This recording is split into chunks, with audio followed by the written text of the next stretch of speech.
أعوذ بالله من الشيطان الرجيم. بسم الله الرحمن الرحيم. الحمد لله رب العالمين. الصلاة والسلام على أشرف الخلق محمد وآله الطيبين الطاهرين.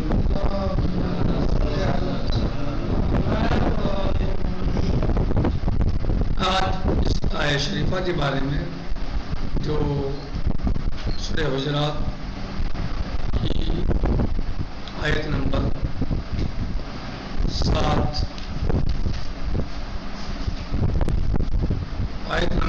اس میں مولا عز و جل ارشاد فرماتا ہے وَاعْلَمُوا أَنَّ فِيكُمْ رَسُولَ اللَّهِ لَوْ يُطِيعُكُمْ فِي كَثِيرٍ مِّنَ الْأَمْرِ لَعَنِتُّمْ ولكن الله حبب إليكم الإيمان وزينه في قلوبكم وكره إليكم الكفر والفسوق والعصيان أولئك هم الراشدون. اس آیت شریفہ کے ذیل میں اس نفات ہیں جو صاحب کتاب یا صاحب تفسیر استاد آیت اللہ رضوان ناصر مکارم شیرازی حفظہ اللہ بیان کرتے ہیں. کہہ رہے ہیں کہ چند نکات. نمبر 1 خدا کی ہدایت اور ارادے کی آزادی. اللہ کی ہدایت اور ارادے کی آزادی.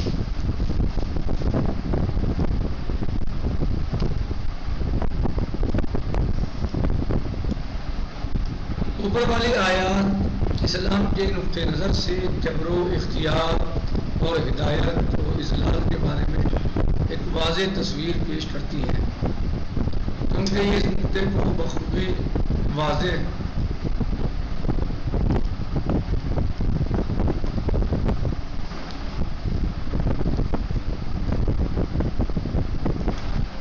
اوپر والی آیات جو اوپر ہم نے ابھی بیان کی ہیں پڑھی ہیں آیات کو جو ہم نے اس سے پہلے والے دروس میں جن کے بارے میں پڑھا ہے، اسلام کے نقطۂ نظر سے جبر و اختیار اور ہدایت و اضلال کے بارے میں ایک واضح تصویر پیش کرتی ہیں. صحیح، کیونکہ یہ اس نقطے کو بخوبی واضح کرتی ہیں کہ خدا کا کام اس کو ہدایت کے اسباب کا فراہم کرنا ہے. ایک طرف تو رسول خدا صلی اللہ علیہ وسلم کو لوگوں کے درمیان قرار دیتا ہے اور قرآن جو ہدایت و نور کا ایک پروگرام ہے نازل فرماتا ہے کون؟ اللہ سبحانہ وتعالیٰ. اور دوسری طرف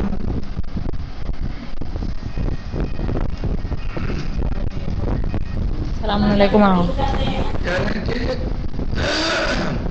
ایک طرف تو رسول اللہ صلی اللہ علیہ وسلم کو لوگوں کے درمیان قرار دیتا ہے اور قرآن جو ہدایت و نور کا ایک پروگرام ہے نازل فرماتا ہے، اور دوسری طرف سے ایمان سے عشق اور کفر و عصیان سے تنفر و بیزاری زمین تیار کرنے کے انداز میں دل و جان کے اندر قرار دیتا ہے.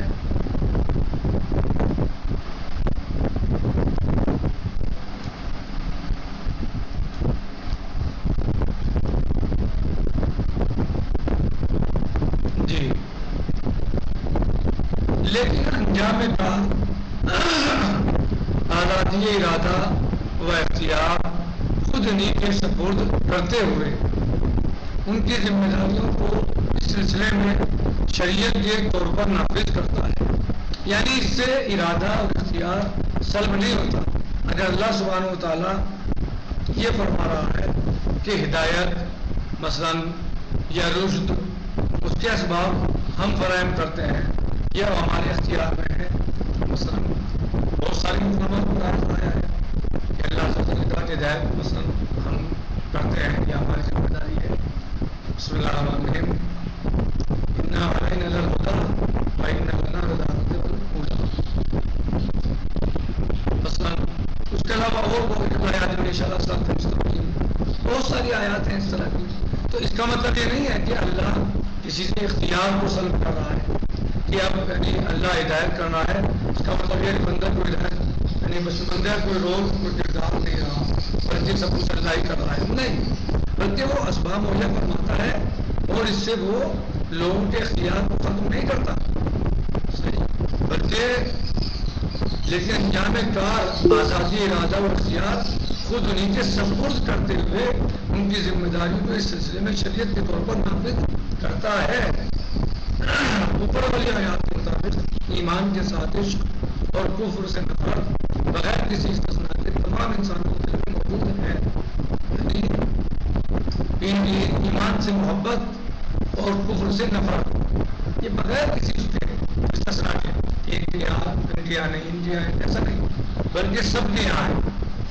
ایمان سے محبت ہوتی ہے اور کفر سے نفرت ہوتی ہے.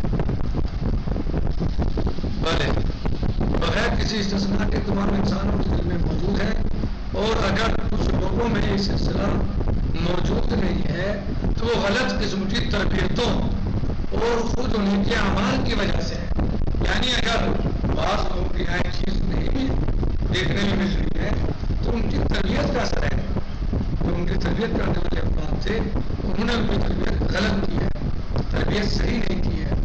صحیح وہ تربیت صحیح نہیں کر پائے تو ان کو صحیح نہیں تربیت کر پائے پوری, یا خود ان کے اعمال کی وجہ ہے اعمال اتنے برے تھے کہ اب اس کی ہدایت ان کے قریب ہی نہیں آ رہی ہے. خدا نے کسی بھی شخص کے دل میں عصیان کی محبت, عصیان نہیں گناہوں کی محبت, گناہوں اور ایمان سے بغض خلق نہیں کیا ہے. یعنی اللہ نے کسی کے بھی دل میں ایمان سے بغض اور عصیان سے محبت پیدا نہیں کی. یہ کس لیے ہو جاتی ہے دلوں میں لوگوں کے کہ لوگ گناہ کرتے رہتے ہیں یا ایمان اختیار نہیں کرتے. کیسے ہوتی ہے؟ کیونکہ تو ان کی تربیت کا اثر ہوتا ہے. صحیح کیا ہوتا ہے؟ تربیت کا اثر ہوتا ہے. اب جیسی تربیت ہوتی ہے ایسے وہ اثر دے دیتے ہیں. جیسی کسی کی تربیت ہے ایسی اس کی اثر ہو جاتا ہے. تو پیدا جو ہے انسان کل مولود یولد علی فطرت الاسلام, ہر بچہ فطرت اسلام پہ پیدا ہوتا ہے. یعنی اس کی فطرت جو ہے یعنی جو پیدا ہوتا ہے وہ تو وہ ٹھیک ٹھاک ہوتا ہے. اچھی بات کو قبول کرنا, بری باتوں سے پرہیز کرنا, اپنے معبود کی عبادت و اطاعت کرنا, حقیقی خالق کو ماننا, اس پر ایمان لانا, اس کے بھیجے ہوئے نمائندوں پر اقرار کرنا, یہ اس کی فطرت میں ہوتا ہے. لیکن وہ جیسے ماحول میں پیدا ہوتا ہے اسی اعتبار سے بھی اس کی تربیت ہوتی ہے. تو اس کی جو اطراف کے حالات اور ماحول ہیں وہ اس کو ان کو الگ الگ جو ہے وہ نظریات کا مالک بنا دیتے ہیں. الگ الگ نظریات پہ وہ چلتے اور زندگی بسر کرتے ہیں. جب یہ سب کے سب پیدا کہاں ہوتا ہے ایک ہی طریقے سے پیدا ہوتا ہے, ایک ہی پیدا ہوتا ہے. صحیح. تو اللہ نے کسی کو بھی ایسا نہیں کہ جو پیدا ہوا ہو تو وہ گناہوں سے محبت کرتا ہو, برائیوں سے محبت کرتا ہو اور اچھائیوں سے نفرت کرتا ہو. ایسا کوئی پیدا نہیں ہوتا, ایسا کوئی نہیں پیدا ہوتا. جو اس کی تربیت ہے وہ اس کو بدلتی ہے, وہ اس کو چاہے وہ ادھر ادھر راستے دکھاتی ہے اور اس کو حقیقت اور حقانیت اور حق سے دور کر دیتی ہے. اور تربیت اچھی ہے, صحیح ہے تو اس کو حق کے قریب لے آتی ہے, حق پہ گامزن رکھتی ہے, حق پہ چلاتی ہے, حق کے بارے میں بتاتی ہے. کہ اللہ نے ایسا نہیں جب انسان پیدا ہوا تو وہ گناہوں سے محبت کرتا تھا, نہیں بلکہ وہ ان سے نفرت کرتا تھا.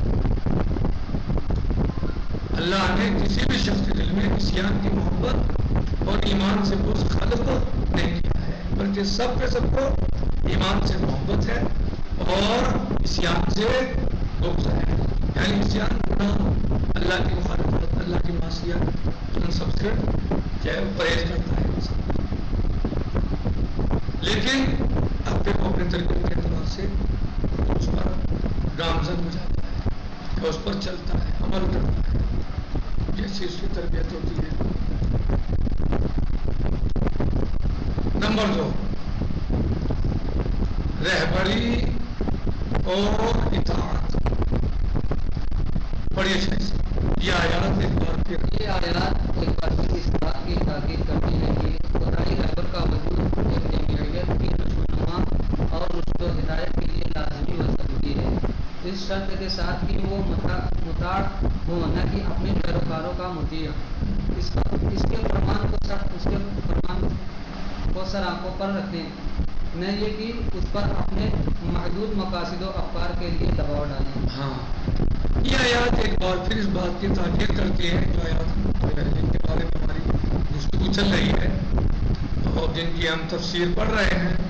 یہ آیات ایک بار پھر اس بات کی تاکید کرتی ہیں کہ خدائی رحمت کا وجود ایک جمعیت کی نشو و نما اور رشد و ہدایت کے لیے لازم و ضروری ہے. یعنی بغیر خدائی رہبر کے، خدائی رہبر نے اللہ کی طرف سے بھیجا ہوا رہنما ضروری ہے، اس کا ہونا ضروری ہے، اس شرط کے ساتھ کہ وہ مطاع یعنی اس کی اطاعت کی جائے، نہ کہ اپنے پیروکار کا مطیع ہو، بلکہ جو اس کے پیروکار ہوں وہ اس کے مطیع ہوں، نہ کہ وہ مطیع ہو، اس کے فرمان کو سلام کو رکھیں وہ پیروکار جیسا وہ کہہ رہے وہ مانے، نہ یہ کہ اس پر اپنی محدود مقاصد و افعال کے لیے دباؤ ڈالیں، نہ کہ یہ کہ اس پر جو ہے وہ اپنی فکریں تھوپ دیں اس کے اوپر، بجائے اس کے کہ اس کی بات کو تسلیم کریں. کوشش ان کی یہ ہو جائے کہ یہ ہماری باتیں مان لیں، جیسا ہم کہہ رہے ہیں اس پر عمل کریں. ایسا نہیں ہونا چاہیے اور ایسا ہونا ٹھیک نہیں ہے، بلکہ رہبر کی بات کو ماننا چاہیے. کہہ رہے ہیں یہ بات نہ صرف خدائی رہبروں کے بارے میں ثابت ہے بلکہ مسئلہ مدیریت اور فرماندہی، مسئلہ مدیریت اور فرماندہی ہے کہ آج بھی امت کی مدیریت اور امت کا رہبر رہنما امام علیہ السلام غیبت میں ہے، پردے میں ہے.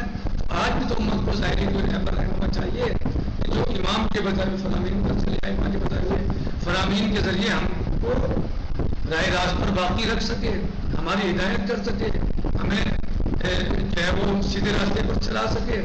مدیریت اور فرماندہی میں ہر جگہ یہی امر کار فرما ہونا چاہیے. یہ نہیں صرف کہ الہی نمائندے ہیں، معصومی ہیں تو بس ان کے لیے ہے کہ صرف ان کی بات کو ماننا چاہیے، نہیں، بلکہ جو علماء یا جو لوگ قوم کے ذمہ دار قوم اور مذہب کو آگے لے جا رہے ہیں یا اس کے رہنما ہیں، ذمہ دار ہیں، ان کی بات پر بھی عمل ہونا چاہیے. جبھی تو باقی رہے گی بات یہ. ورنہ آج امام علیہ السلام تو پورے ہیں میں تو پھر امت کا کیا ہوگا؟ یعنی امت ایسی ادھر ادھر پھرے جائے گی کچے کھاتے ہوئے. کوئی اس کا سرپرست نہ ہو ظاہری طور پر، کوئی ایسا نہ ہو جس سے یہ رجوع کر سکے، کوئی ایسا نہ ہو جس کی یہ سن سکے، کوئی ایسا نہ ہو جو ان کو جو مسئلہ ہے وہ ان کی رہنمائی کر سکے. نہیں، بلکہ ہونا ضروری ہے. یہ حکم رہنماؤں کے استبداد کے معنی میں نہیں ہے اور نہ ہی ترتے شورا کے لیے ہے، جیسا کہ اوپر اشارہ ہو چکا ہے. نقطفی مقدار باقی سیجی غدن انشاءاللہ. الحمدللہ رب العالمین. والسلام علیکم ورحمۃ اللہ وبرکاتہ. فی امان اللہ.